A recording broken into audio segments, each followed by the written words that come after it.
সুপ্রিয় শিক্ষার্থীবৃন্দ, আশা করি তোমরা সকলে ভালো আছো। তোমাদের দলগত আমি ভালো।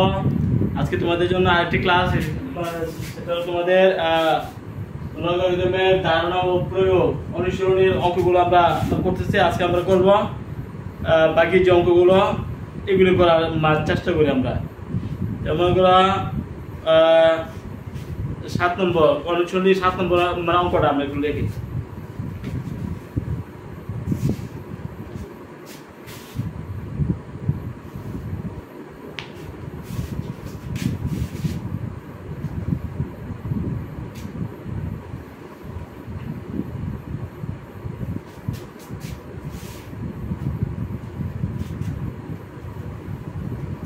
না বলে করাইছেন না।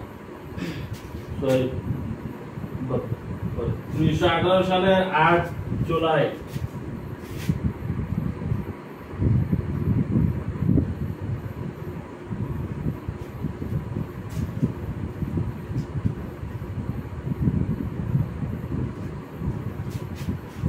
মৌলভীবাজারের শ্রীমঙ্গলে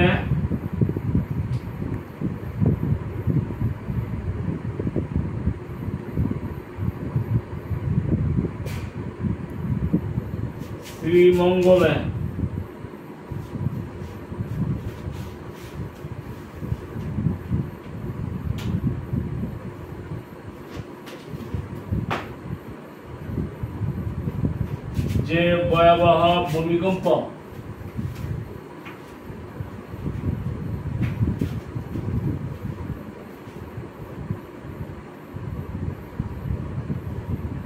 সংঘটিত হয়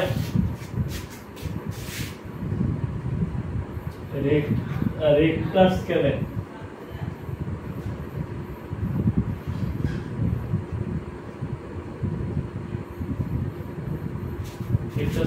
তার মাত্রা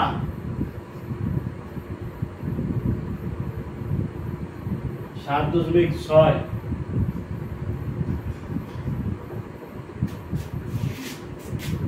1997 সালের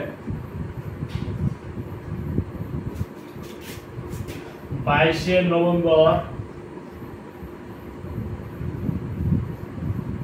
চট্টগ্রামে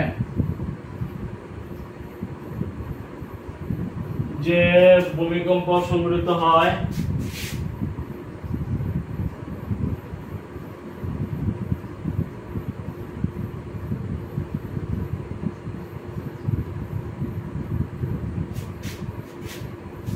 তার মাত্রা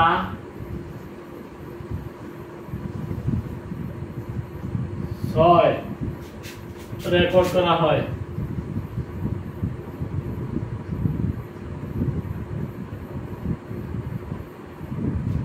শ্রীমঙ্গলের ভূমিকম্পটি চট্টগ্রামের ভূমিকম্পের চেয়ে কত গুণ বেশি শক্তিশালী ছিল?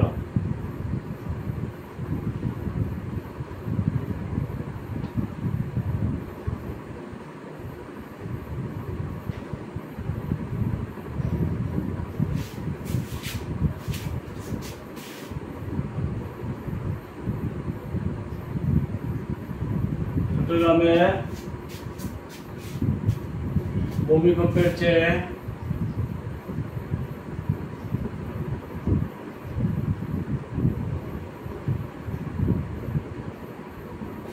কত গুণ বেশি শক্তিশালী ছিল?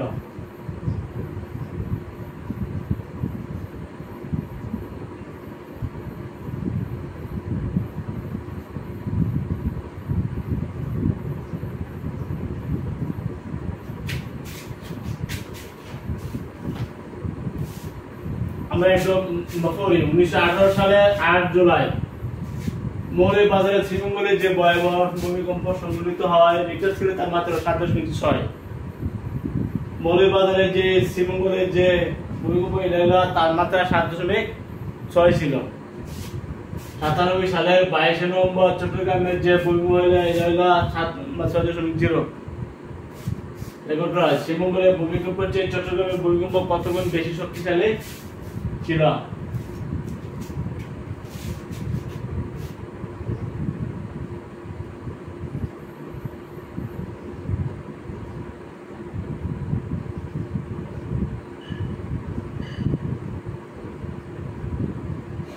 আমরা জানি ভূমিকম্পের মাত্রা আর সমান কি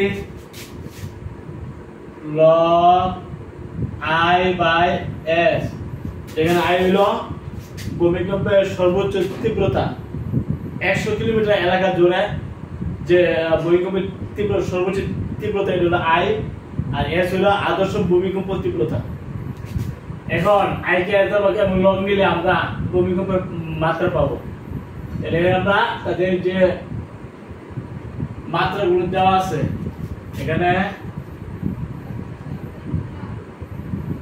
7.6 সমান লগ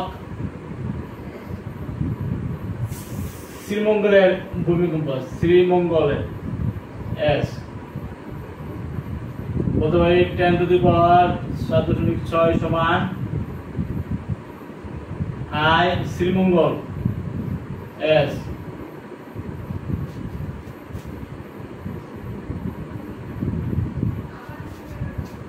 সুপ্রিয় শিক্ষার্থীবৃন্দ, আমরা পরবর্তীতে 1997 সালে 22 নভেম্বর চট্টগ্রামে যে ভূমিকম্প সংঘটিত হয় তার মাত্রা ছিল 6। এটা হলো চট্টগ্রাম 6, মাত্রা হলো 6 log of Chattogram ch by s। আমরা কি বলতে পারি 10 টু দি পাওয়ার 6 সমান চট্টগ্রাম বাই s। 1 এবং 2 এর সমীকরণ আমরা পাইলাম। এই যে দুটো সমীকরণ আমরা আর এর সমান ছিল log I by s। I কিন্তু ভূমিকম্পের তীব্রতা, সর্বোচ্চ তীব্রতা, s হলো আদর্শ তীব্রতা। আদর্শ ভূমিকম্প তীব্রতা হলো s আর সর্বোচ্চ তীব্রতা হলো I। এটা s হলো শ্রীমঙ্গল আর c হলো চট্টগ্রাম, চিটাগাং। তাইলে লগ যদি আমরা বাদ দেই 10 টু দি পাওয়ার 6 বলতে পারি। এর লগ বাদ দিয়ে 10 টু দি পাওয়ার এত বলতে পারি। 1 নং এবং 2 নং। এখন এককে আমরা দুই দ্বারা ভাগ করতে পারি। 1 ভাগ 2 আমরা পাই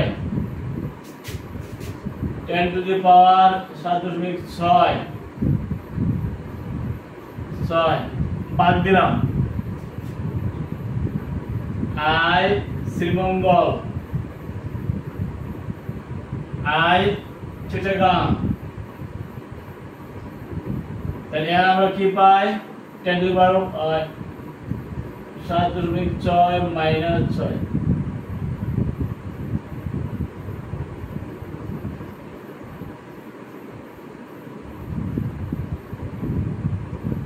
टेन टू द पावर 1.6।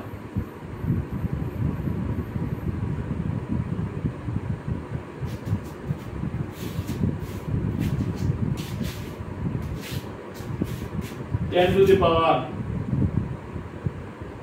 1.6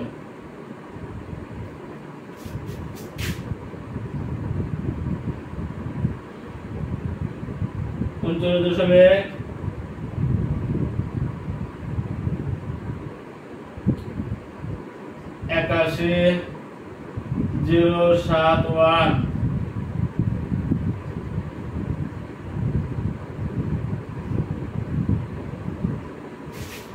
আমরা কোন বলে গুণ করি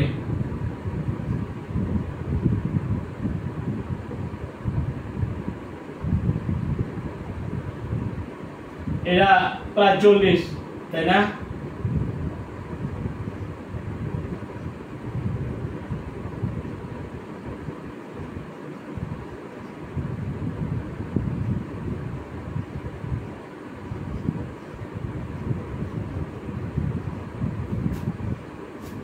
তাহলে আমরা কি বলতে পারি শ্রীমঙ্গলের ভূমিকম্পের তীব্রতা চিটাগাঙ্গের ভূমিকম্পের তীব্রতা অপেক্ষা 40 গুণ বেশি। শিক্ষার্থী কিন্তু আমাদের এখানে I কিন্তু ভূমিকম্পের তীব্রতা, s হলো আদর্শ তীব্রতা, সর্বোচ্চ তীব্রতা হলো I, আদর্শ তীব্রতা হলো s, লগ থাকবে এটা ভূমিকম্পের মাত্রা। এখন মাত্রা এখানে শ্রীমঙ্গলটা দেওয়া আছে এবং চিটাগাং জিরা এটা দেওয়া আছে। তো লগের জন্য আমরা 10 টু পাওয়ার বলতে পারি, লগের জন্য 10 টু দি পাওয়ার বলতে পারি। ইকুয়েশন নম্বর 1, ইকুয়েশন নম্বর 2, 1 কে আমরা 2 দ্বারা ভাগ করলাম, ভাগ করলে এখানে ভাগ চিহ্ন দিয়েছি, এখানে সরাসরি ভাগ করে দিয়েছি। 10 টু দি পাওয়ার 1.6 গুণ দিলাম নিচে ডব্লিউটা নিচে, তাহলে শ্রীমঙ্গলের ভূমিকম্পের তীব্রতা, চিটাগাঙ্গের ভূমিকম্পের তীব্রতা 10 টু দি পাওয়ার 1.6 হলো 39 সামথিং, প্রায় 40 এর কাছাকাছি, আমরা 40 বলতে পারি। তারপরে গেল চিটাগাঙ্গের ভূমিকম্পের তীব্রতা 40 গুণ হলো শ্রীমঙ্গলের ভূমিকম্পের তীব্রতা।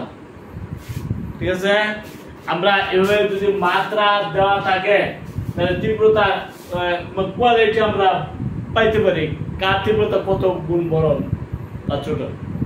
আর যদি তীব্রতা থাকে বা একটা মাত্রা থাকে তাহলে আমরা আরেকটা তীব্রতা হিসাব করতে পারি।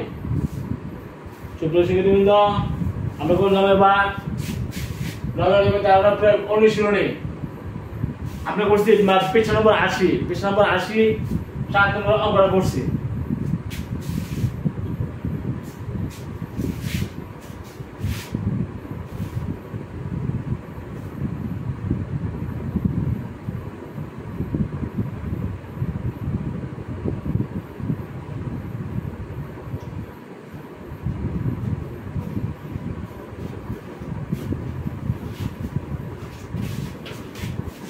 এখন আমরা করবো 8 নম্বর।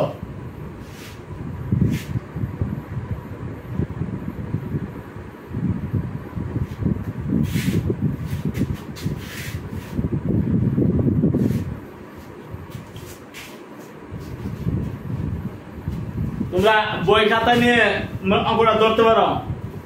আর আমরা করবো অনুশীলনী 80 পৃষ্ঠা, 80 পৃষ্ঠা অনুশীলনী।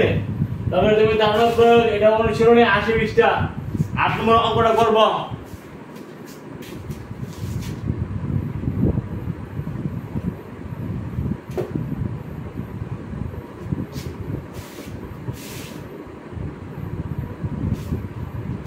আট নম্বর অঙ্কটা আমরা লিখি।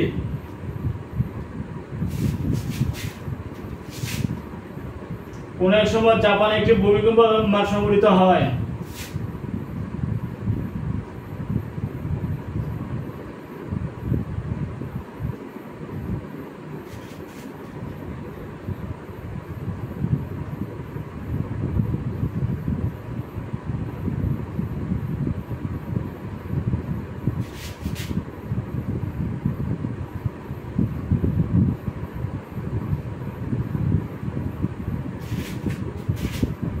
রিক্টার স্কেলের যার মাত্রা 8,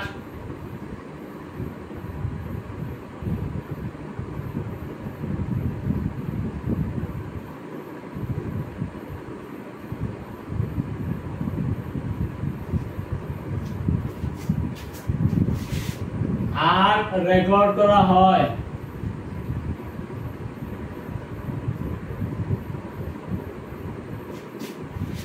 ওই একই বছরে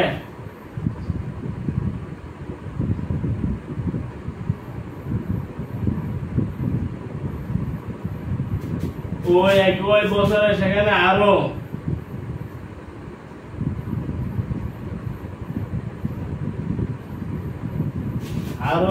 একটি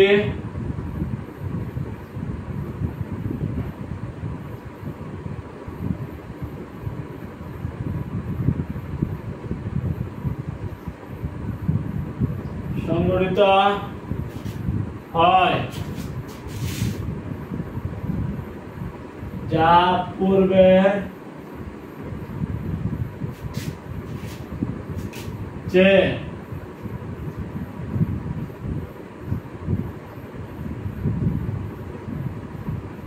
6 গুণ বেশি শক্তিশালী।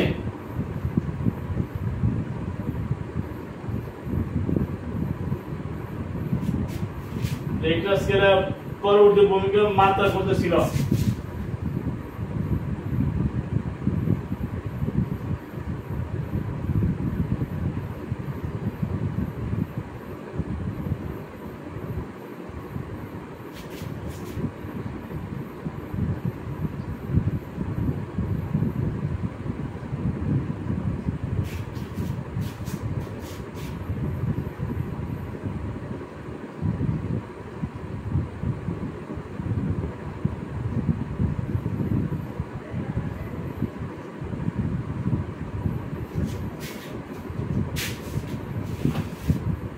এটা হইছে অনেক সময় জাপানে ভূমিকম্প সংঘটিত হয়।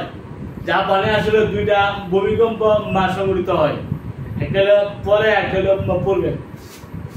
রিক্টার স্কেলে যার মাত্রা ছিল 8, ওই একই বছর সেখানে আরো একটি ভূমিকম্প সংঘটিত হয়, সেখানে যা পূর্বে থেকে 6 গুণ বেশি শক্তিশালী ছিল।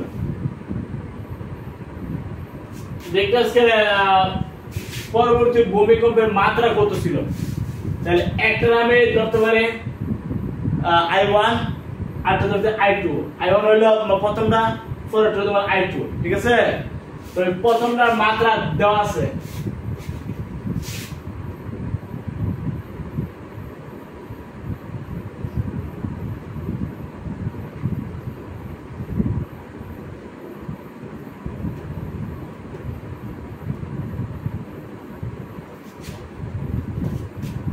আমরা জানি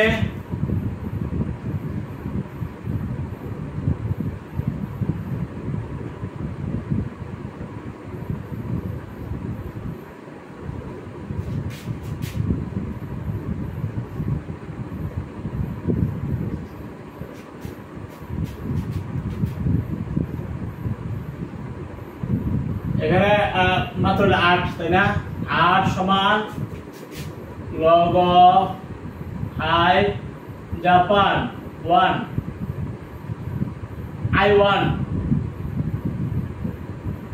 I1 by S, মানে এই হলো প্রথম ভূমিকম্পটা, ঠিক না? তাহলে আমরা কি বলতে পারি? 10 to the power 8 সমান log এর জন্য বলতে পারি 10 to the power 8 I1 by S। I1 হলো জাপানের ভূমিকম্পের প্রথম যে ভূমিকম্পটা I1, প্রথম ভূমিকম্পটাকে আমরা বলছি I1। S তো হলো আদর্শ ভূমিকম্প মাত্রা।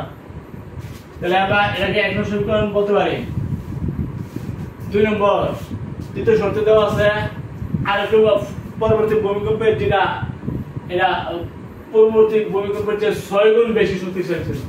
পরে যে ভূমিকম্পটা এটা হলো I2, তাই না? প্রথম ভূমিকম্পটা হলো I1, পরেরটা প্রথমটার থেকে 6 গুণ বেশি শক্তিশালী। আবার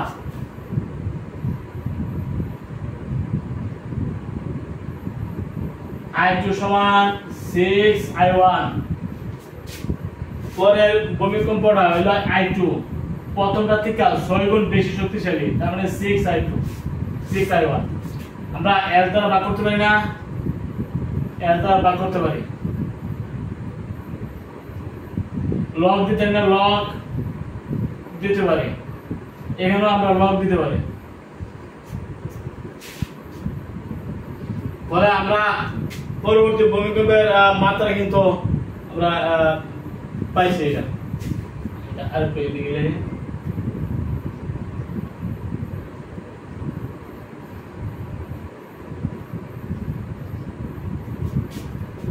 তাহলে এই যে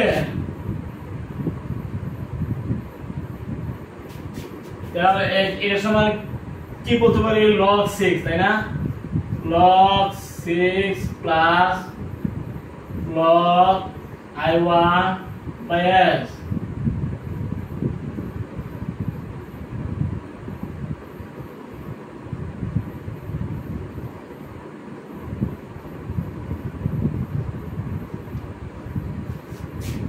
তাহলে log 6 কত?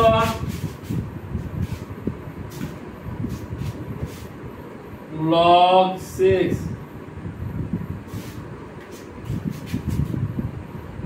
0.77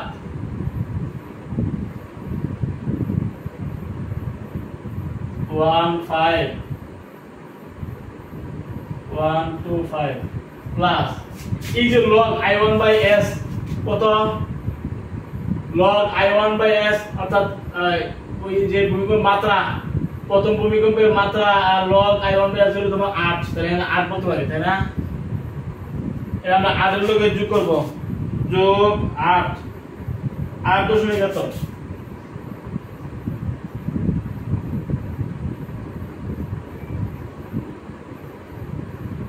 প্রায় 9 বলতে পারি।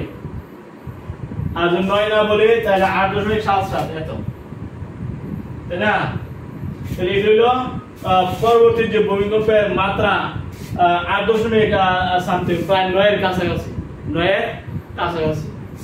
আমরা প্রায় 9 বলতে পারি বা অথবা এটাও বলতে পারি, 9 বলতে পারি। অর্থাৎ পরবর্তী ভূমিকম্প হবে প্রায় 9, প্রায় 9। বুঝতে আশা করে আমরা এই যে অঙ্কটা ভূমিকম্পের মাত্রা হলো r হলো log of i by s। যেখানে i হলো সর্বোচ্চ ভূমিকম্পের যে কেন্দ্র থেকে 100 কিলোমিটার পর্যন্ত সর্বোচ্চ তীব্রতা তোমার i1, আদর্শ ভূমিকম্প তীব্রতা হলো s। এটা লগ নিলে মাত্রা হিসাব করে, তো মাত্রা দেওয়া আছে কত 8 সময়। এটা যদি আমরা 10 যদি ব্যবহার করি এটা লগ থাকবে না, তাই 10 ভিত্তিক লগ দিতে হবে, তাই না? তার 10 ধরে এই সমান হলো এত, এটা এক সমীকরণ। আবার একইভাবে দ্বিতীয় ভূমিকম্পের যে মাত্রা i2 সমান ছিল 6i1, তাই না? 6i1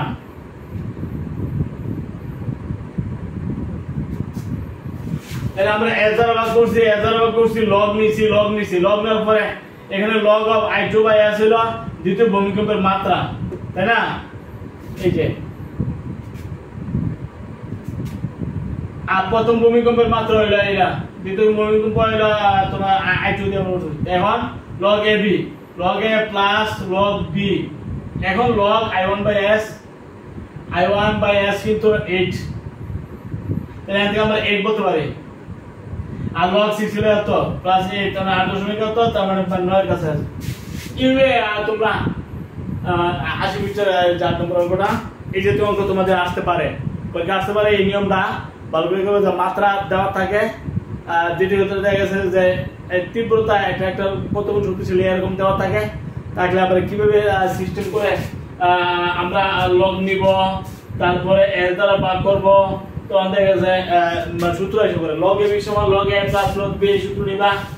আর এখানে এই যে log of i1 by s, এটা কিন্তু সরাসরি ভূমিকম্পের মাত্রা, এবং এটা কিন্তু 8, এটা কত দেওয়া আছে 8, এই মানটা এখানে বসাতে পারবা।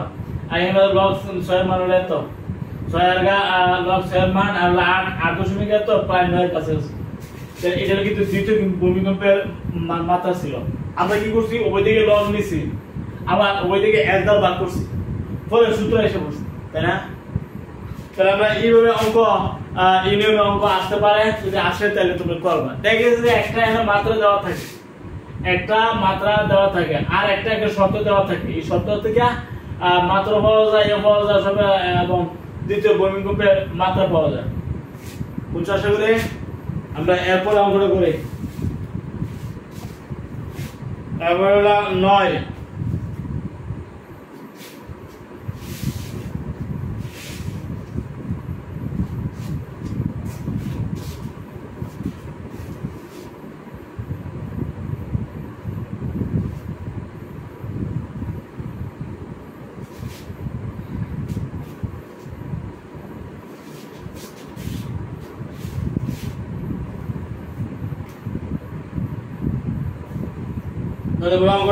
আমরা লিখব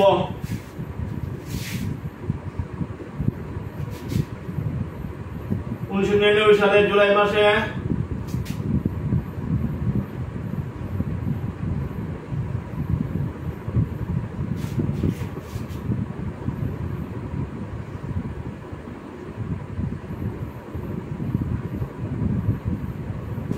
মাসে কক্সবাজারে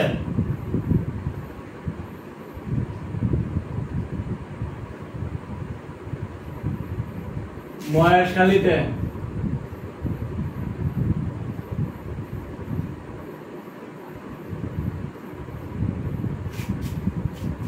যে ভূমিকম্প হয়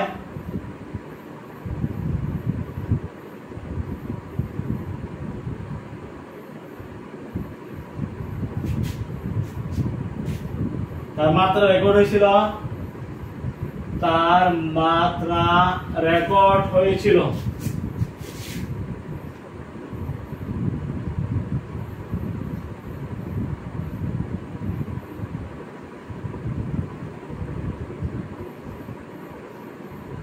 5.2 এবং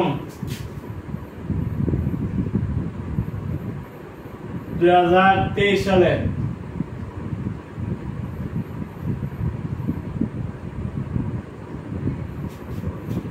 6 ফেব্রুয়ারি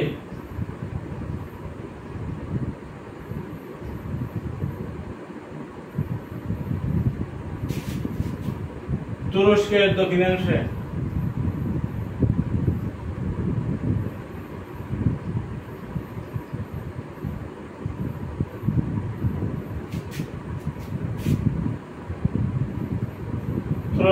দক্ষিণাংশে যে ভয়াবহ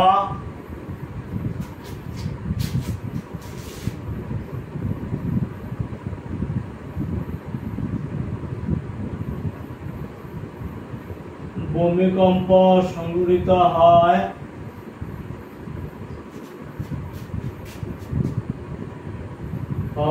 তা মহেশখালীর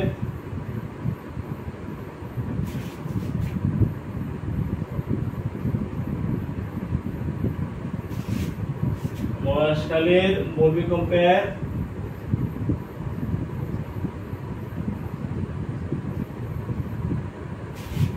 তীব্রতা চেয়ে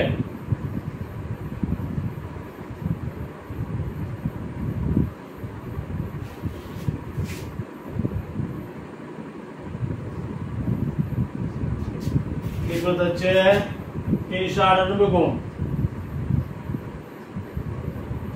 বেশি শক্তিশালী ছিল।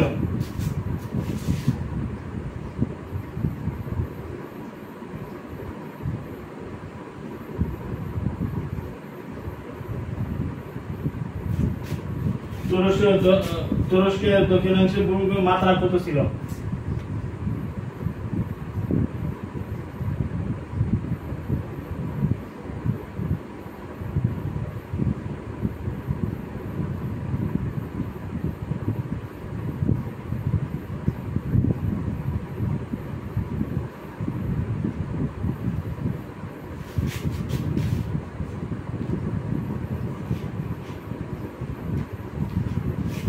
শ্রীলঙ্কা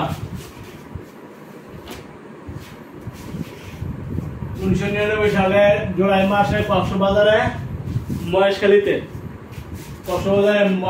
যে ভূমিকম্প হয় তার মাত্রা ছিল 5.2। 2023 সালের 6 ফেব্রুয়ারি তুরস্কের দক্ষিণাংশের যে ভয়াবহ ভূমিকম্প সংঘটিত হয় তা মহেশখালী ভূমিকম্পের তীব্রতা চেয়ে 398 গুণ বেশি শক্তিশালী ছিল। তুরস্কের দক্ষিণাংশে ভূমিকম্পের মাত্রা কত ছিল? তাহলে এখানে দেওয়া আছে একটা ভূমিকম্পের মাত্রা দেওয়া আছে, তাই না? আর একটা আছে তীব্রতা, একটা থেকে 398 গুণ বেশি। তো এই যে অঙ্কগুলো নমুনা হইলো একটা মাত্রা দেওয়া থাকে আর একটা তীব্রতা কার কত গুণে এরকম দেওয়া থাকে। এবারে সাহেব আর একটা মাত্রা কত, যে মাত্রাটা দেওয়া ছিল না ওইটা মাত্রা কত এটা হিসাব করতে হবে। এখানে আমরা জানি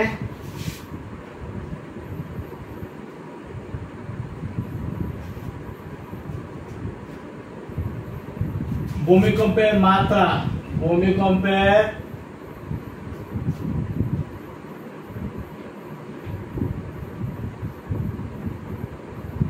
আর সমান log of I/S।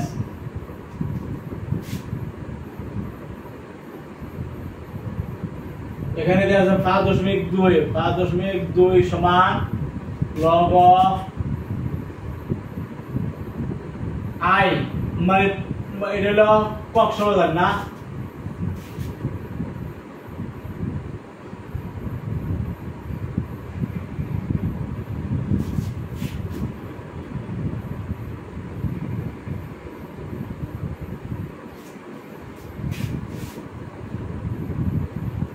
এটা মহেশখালী আর এটা হলো তুরস্ক।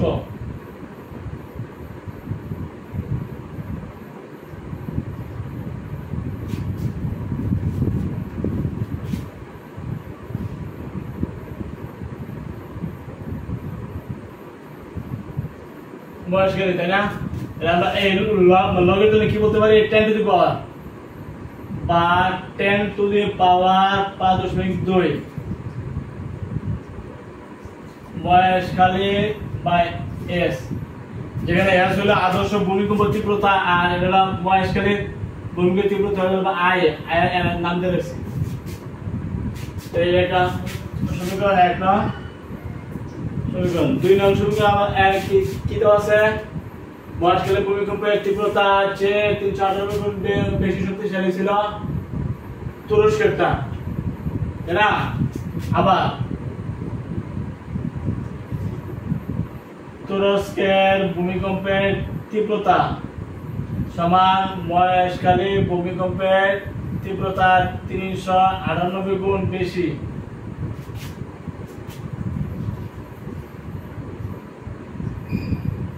তাহলে আমরা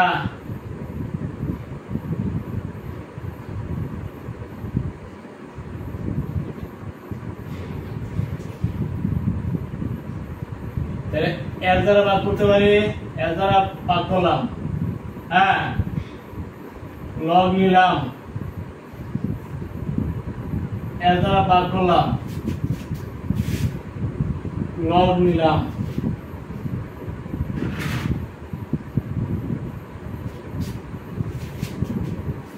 এই যে তীব্রতা তুরস্কের ভূমিকম্পের তীব্রতা ছিল মহেশখালীর ভূমিকম্পের তীব্রতা 398 গুণ, আমরা উভয় পক্ষে এর দ্বারা ভাগ করছি। আসলে আদর্শ ভূমিকম্প তীব্রতা এর দ্বারা ভাগ করছি, এর দ্বারা ভাগ করছি, আবার লগ নিছি, বুঝছো?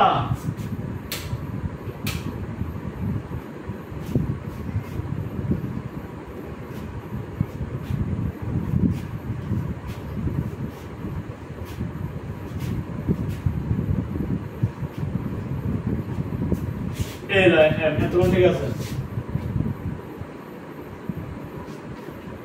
এখন আমরা এটা হলো তুরস্কের ভূমিকম্পে তীব্রতা ছিল, এর দ্বারা ভাগ করছি, এর দ্বারা ভাগ করছি, দুই দিকে আদর্শ ভূমিকম্প তীব্রতা এর দ্বারা ভাগ করলাম, আবার দুই দিকে আমরা লগ নিছি, লগ না নিলে মানে সূত্র আসে না। এখন লগ অফ এত প্লাস যেহেতু এ ধরি আর যদি বি ধরি বলতে পারি লগ 398 প্লাস লগ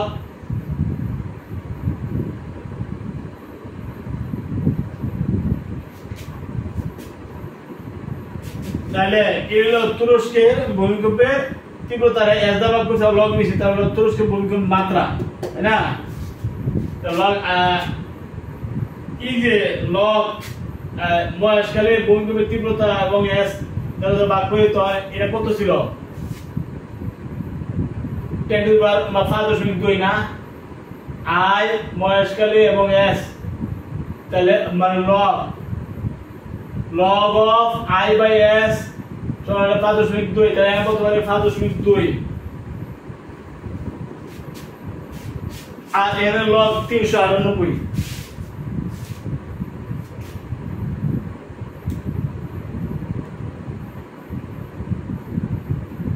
যদি সময়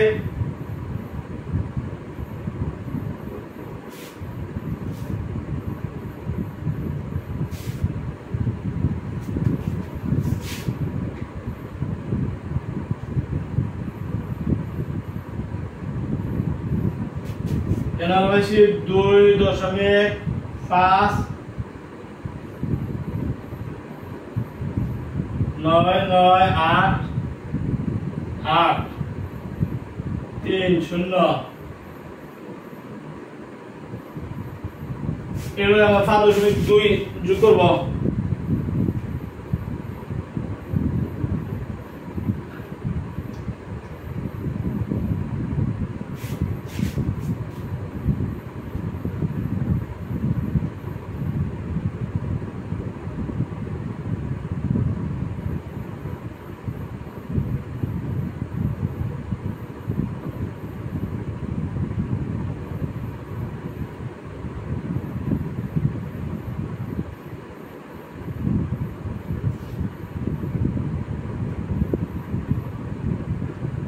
সাত দশমিক এত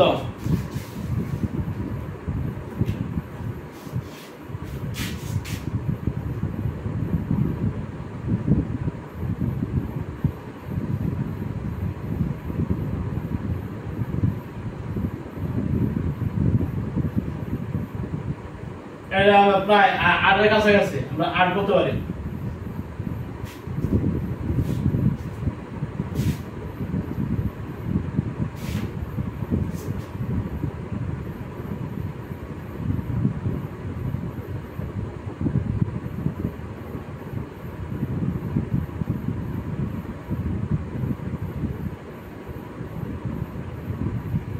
ঠিক আছে, এটা আমাদের তুরস্কের টি ইউডি হলো তুরস্ক, আই হলো তীব্রতা। এই তীব্রতা এতে ভাগ দিলে আদর্শ ভূমিকম্পতে ভাগ দিলে কিন্তু এবং লগ মিলে আমরা জানি ভূমিকম্প মাত্রা r = log of i by s। এর তুরস্কের ভূমিকম্পের তীব্রতা i আর আদর্শ ভূমিকম্পের তীব্রতা s। আমাদের প্রাথমিকভাবে ছিল তুরস্কের ভূমিকম্পের তীব্রতা মহাশালের ভূমিকম্পের তীব্রতা থেকে 398 গুণ বেশি। 398 এত ছিল, আমরা এত ভাগ করছি, এদিকে লগ নিছি, এদিকে লগ নিছি, ওই দিকে লগ নিছি, ওই দিকে এত ভাগ করছি। আসলে আদর্শ ভূমিকম্পের তীব্রতা। এখন log ab সূত্র log a plus log b, তো i by s হলো log i by s তোমার 5.2 হলো log i by s, R log of 398 হলো এত 5.2 আর এত হলো 7.8, প্রায় 8 এর কাছাকাছি।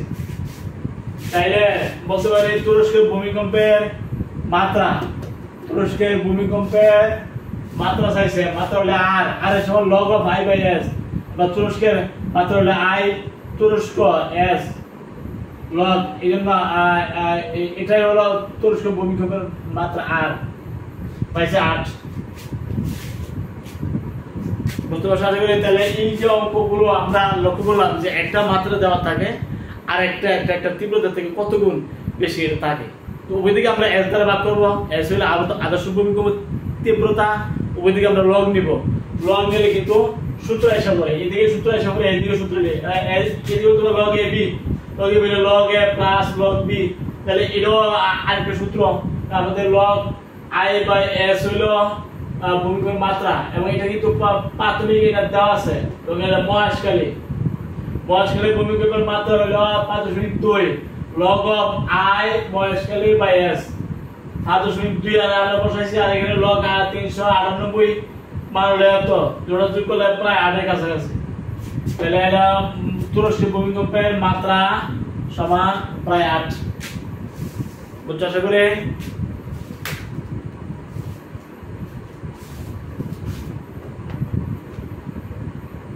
তোমাদের আরেকটা অঙ্ক আছে, এটা করে আজকে আমরা শেষ করে দেব।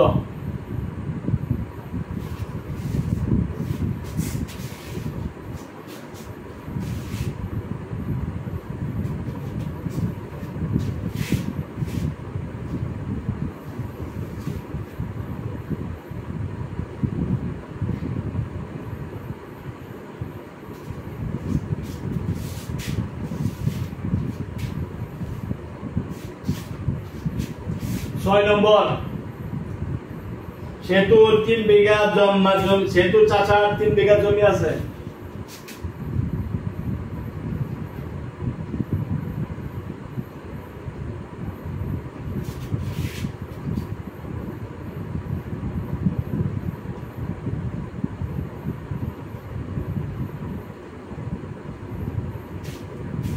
তিনি তার জমির উর্বরতা ঠিক রাখার জন্য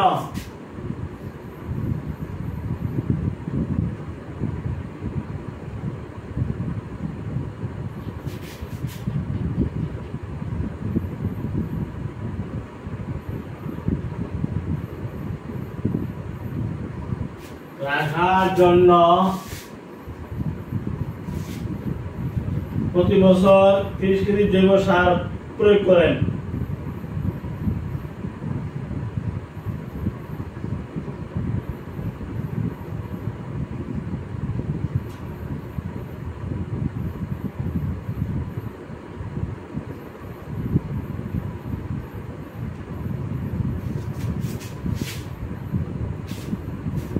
প্রতি কেজি সারে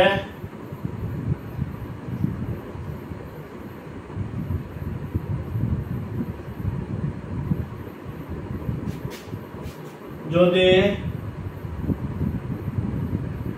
প্রতি কাঠা জমির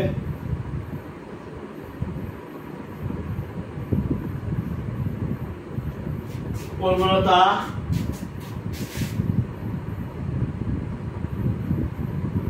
%3 বৃদ্ধি করে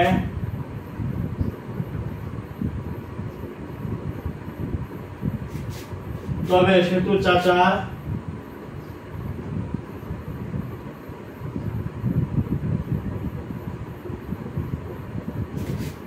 জমির অপচয় বের করো।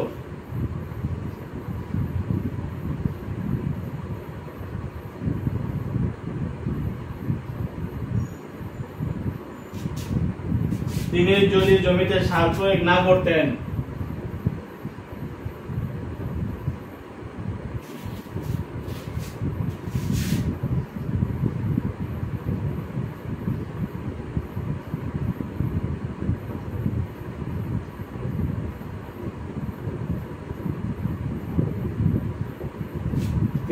জমিতে সার প্রয়োগ না করতেন তাহলে কত বছর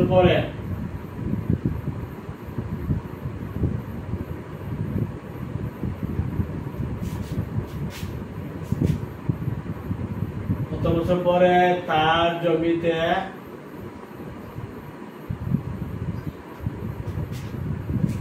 আর কোনো ফসল হবে না।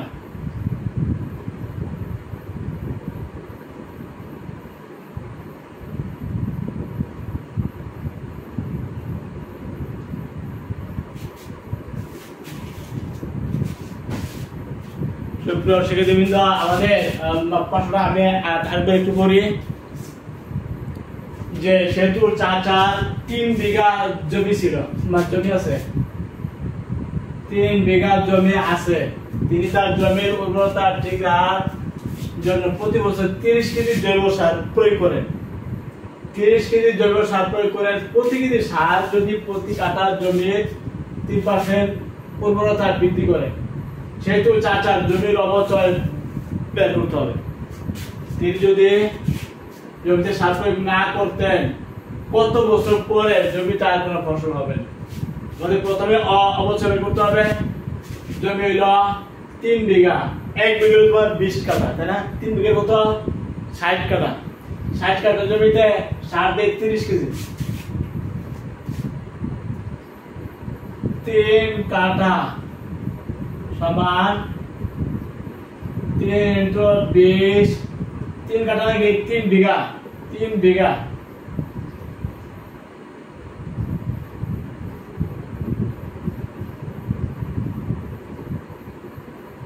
20 কাঠা, 20 কাঠাতে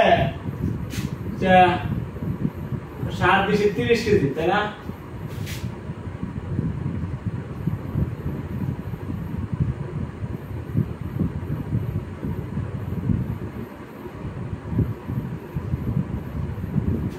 সুতরাং 1 কাঠাতে সার দেন কত?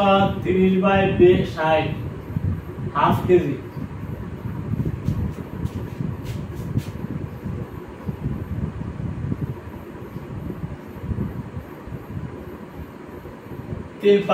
সুতরাং হাফ কেজিতে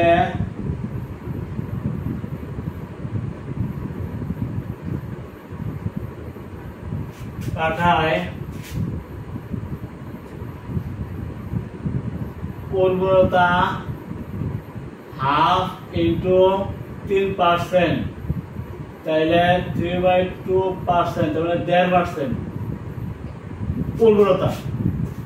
সার যদি প্রয়োগ না করা হয় তাহলে এটাই হবে অবচয়, অবশ্যের হার, তাই না?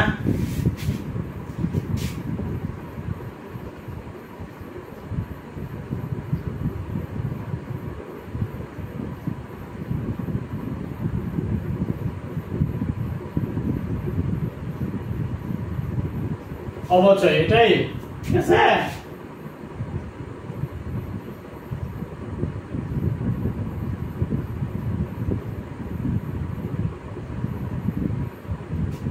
অবচয় আর এর মান এত হয়েছে 1.5%, তার মানে 0.015। এখন আমরা জমিতে যদি সার প্রয়োগ না করা হয় তাহলে কত বছর পরে তার জমিতে আর কোনো ফসল হবে না।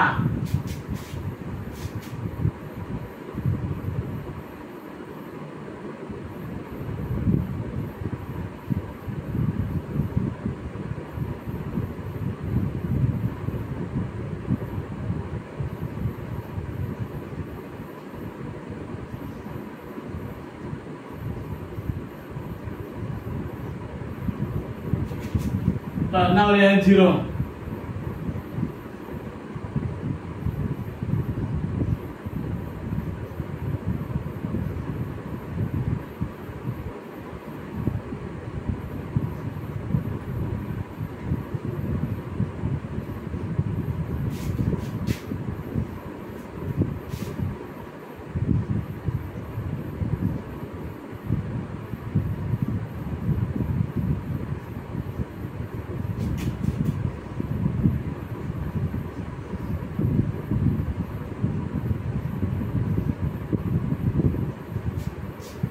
কত বছর পরে কোনো ফসল হবে না সেটা আমরা হিসাব করে দেখলাম লগ 0 এ পরে।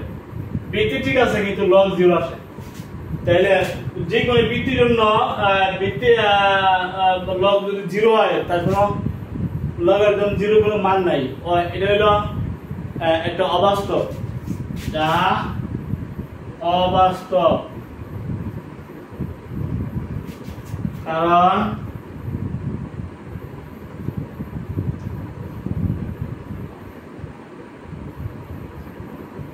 শূন্য কোনো মান নেই।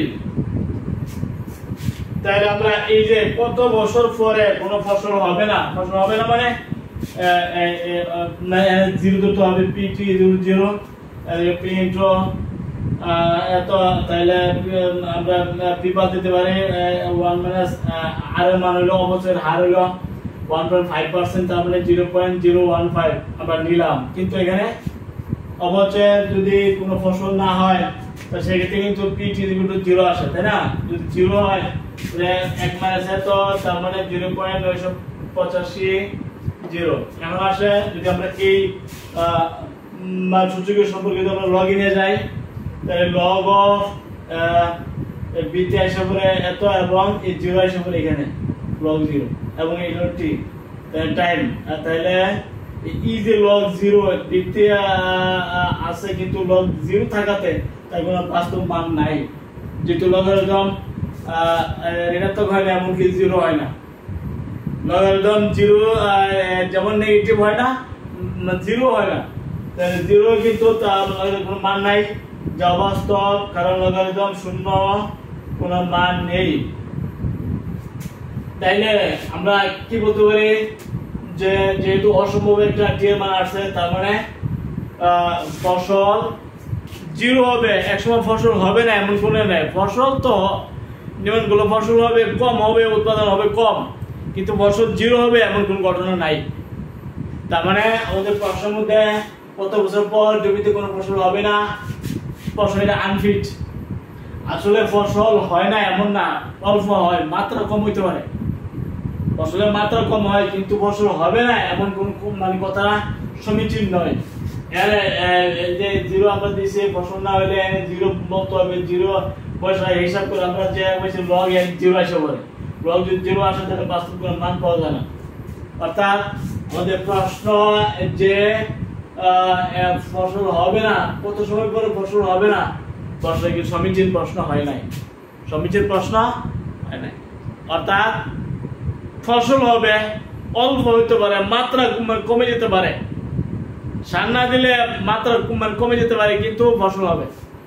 ঠিক আছে, থ্যাংক ইউ। আমরা এই চ্যাপ্টারে এই পর্যন্ত আমরা আলোচনা করেছি লগারিদমের মাধ্যমে, আমরা অবচয়ের সূত্র প্রয়োগ করেছি লগারিদমের মাধ্যমে, চক্রবৃদ্ধি মুনাফা এবং সময় এগুলো বের করেছি লগারিদমের মাধ্যমে, শব্দের মাত্রা নির্ণয় করেছি লগারিদমের মাধ্যমে, ভূমিকম্পের মাত্রা নির্ণয় করেছি এবং লগারিদমের মাধ্যমে আরো কিছু সমস্যা আমাদের উদাহরণ কাজ থেকে আমরা করেছি। আশা করি তোমরা স্বল্প হলেও কিছু উপকৃত হবে।